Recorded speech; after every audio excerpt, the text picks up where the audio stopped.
Halo chess lovers, berjumpa lagi di channel Dunia Catur.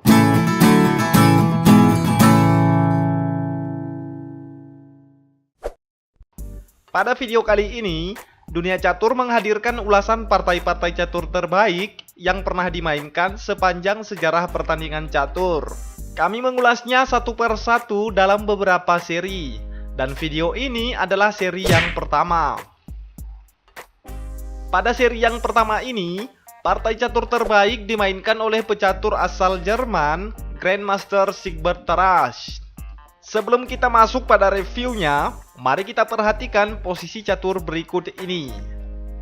Ini adalah formasi permainan akhir dari Grandmaster Sigbert Tarrasch yang memegang buah putih. Di sini, ia menemukan ide briliannya sehingga hitam akan skakmat dalam 3 atau 4 langkah lagi. Sebagai bahan latihan buat teman-teman yang berminat, silakan pause video ini dan temukan langkah terbaik putih, sehingga Raja Hitam akan skakmat dalam 3 atau 4 langkah lagi.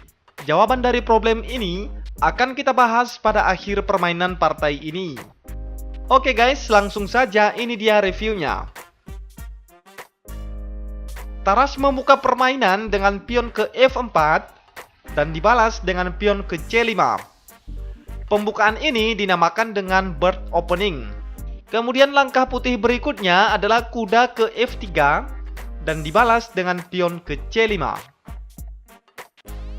Putih pion ke E3 dibalas kuda ke C6.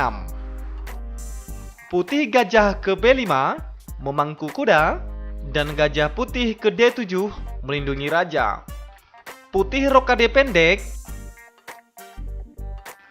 dibalas pion ke E6, melindungi pion tengah sekaligus membuka jalan keluar gajah. Putih pion ke B3, dibalas menteri ke C7. Putih gajah ke B2, menyerang bidak G7, dan dibalas pion ke F6.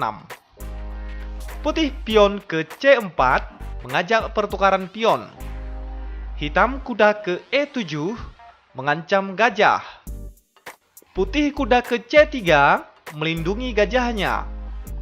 Hitam kuda ke H6 dibalas benteng ke C1 mengaktifkan bentengnya. Kemudian hitam gajah kali gajah dan kuda kali gajah sekaligus mengancam menteri. Lalu menteri kabur ke D7. Putih menteri ke E2 dan dibalas kuda ke C6. Putih pion kali pion dan dibalas pion kali pion. Putih pion ke E4 untuk membuka jalur serangan menteri terhadap Raja Hitam. Lalu hitam mengamankan rajanya dengan rokade panjang.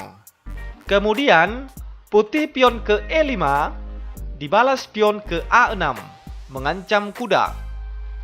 Kuda mundur ke C3 menghindari ancaman pion. Hitam pion ke B5 dibalas pion ke A4 mengajak pertukaran pion.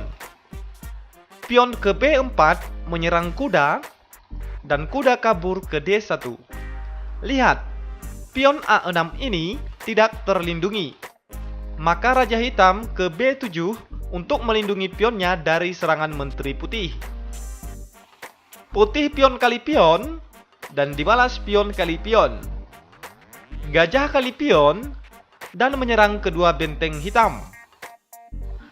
Benteng ke E8 menghindari serangan gajah sekaligus menyerang menteri. Putih kuda ke E3 melindungi menteri dari serangan benteng. Benteng ke G8 menghindari serangan gajah. Dibalas menteri ke D3 menghindari serangan benteng karena jika tidak, pion akan ke D4 dan menyerang kuda. Kemudian, hitam kuda ke G4 menyerang kuda dan gajah. Kuda kali kuda dan dibalas menteri kali kuda. Lihat, menteri hitam sedang mengancam pion di G2. Dan jika tidak dilindungi, maka Raja Putih akan skakmat. Jadi, putih melindunginya dengan benteng ke F2. Dan menteri hitam kembali ke D7. Putih kuda ke E5 menyerang menteri. Hitam kuda kali kuda dan dibalas gajah kali kuda. Hitam benteng ke C8 dan menteri ke F3. Oke, sedikit analisis tentang langkah ini. Di sini, hitam bertujuan akan memajukan pionnya ke C4 dan mengancam menteri putih. Tujuan pion ini sekaligus membuka jalur serangan gajah ke petak C5 untuk menyerang benteng dan raja putih yang berada segaris pada lajur hitam. Jadi, putih menyiasati serangan ini dengan menteri ke F3, sekaligus memangku pion D5. Lalu hitam menjawab dengan raja ke B5, menghindari jalur serangan menteri.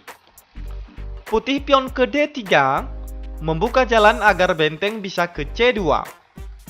Lalu hitam membalas gajah ke H6.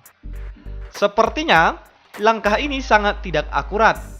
Entah apa maksud dari gajah ini, tapi yang pastinya benteng putih akan ke C2 untuk membentuk pola serangan ganda.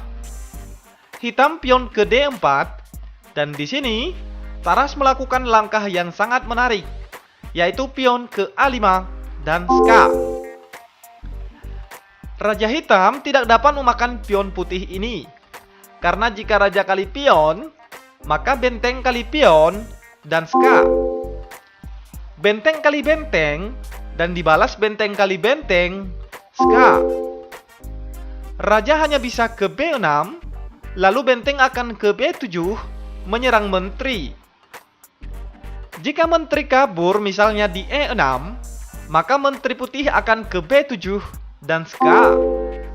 Raja hanya bisa ke A5, dan setelah benteng ke C5, maka raja hitam ska mat. Jadi, di sini raja hitam ke petak B5, menghindari serangan pion. Dan kemudian di langkah berikutnya, Taras menemukan ide yang sangat brilian, karena dalam 3 atau 4 langkah lagi, hitam akan ska mat. Dan inilah jawaban dari problem catur yang sudah saya suguhkan di awal pembukaan video ini. Di sini, putih melangkahkan gajahnya ke C7. Jika benteng kali gajah, maka menteri ke B7 dan ska. Ada 2 jalan keluar hitam.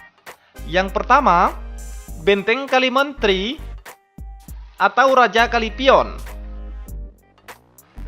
Pertama, jika benteng kali menteri, maka benteng kali pion dan ska mat.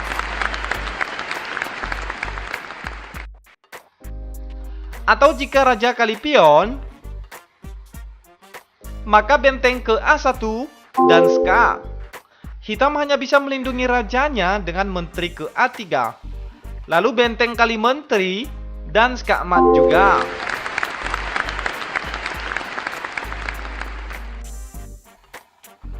Atau jika pada posisi ini, menteri kali gajah, maka benteng kali pion dan ska. Menteri kali benteng dan menteri ke B7, ska. Menteri ke B6 melindungi rajanya, dan menteri putih kali menteri hitam, ska mat. Jadi guys, itulah review salah satu permainan catur terbaik sepanjang masa versi dunia catur. Saksikan dan ikuti terus ya updatean video terbaru dari kami, karena kedepannya dunia catur akan mengupdate review permainan catur terbaik lainnya pada seri berikutnya. Oke guys, terima kasih sudah menonton ya. Sampai jumpa dan selamat beraktivitas kembali.